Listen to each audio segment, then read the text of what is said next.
যেই নারী ঘরের কাজ করতে গিয়ে বলে যে আমার শরীর নষ্ট হয়ে গেছে তোমাদের বাড়ির ঘরের কাজ করতে করতে, তো সেই নারীগুলো কি হয় জানো?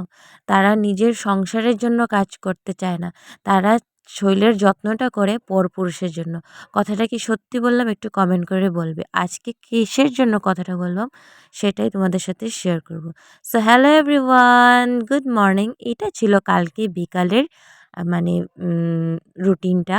আমি দেখো একটা টাউনের মেয়ে হয়ে কিভাবে গ্রামের বাড়িতে বাস করছি।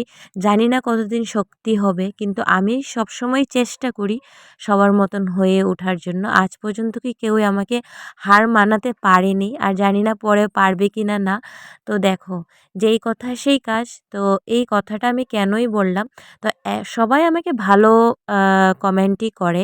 তো কিছু কিছু লোকরা আছে, অনেক দিদিভাই দাদাভাইরা আছেন যেন আমাকে বলে যে, "দিদিভাই এত কাজ করছো, শরীরের যত্ন করো। পরের বাড়ি থেকে এত কাজ করো না। আর নিজের শরীরটাকে একটু যত্ন করে রাখো।" তো দেখো, কাজ করলে নিজের শরীরটাই ভালো থাকে।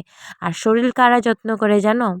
যাদের সংসারের কাজ করতে গিয়ে যদি শরীর নষ্ট হয়ে যায়, তারা কিন্তু নিজের মানে শরীরটা যত্ন করে কি অন্যদের জন্য, ঠিক আছে? আর সংসারের কাজ করতে গেলে কখনোই শরীর নষ্ট হয় না। তাদের সংসারটা সুন্দর হয়।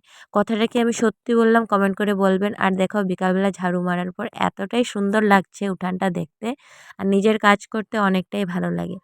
এবার তাহলে আসি, ভিডিওটা যদি ভালো লেগে থাকে তোমরা লাইক, কমেন্ট আর ছোট্ট একটা ফলো করে দিবে। কারণ অনেকজনরা আছে আমাকে ফ্রেন্ড রিকোয়েস্ট পাঠাচ্ছ, আমি সেটা অ্যাকসেপ্ট করতে পারছি না। আর যদি ভুল বলে থাকি আমাকে ছোট বোন হিসাবে ক্ষমা করে দিও। এবার তাহলে টাটা।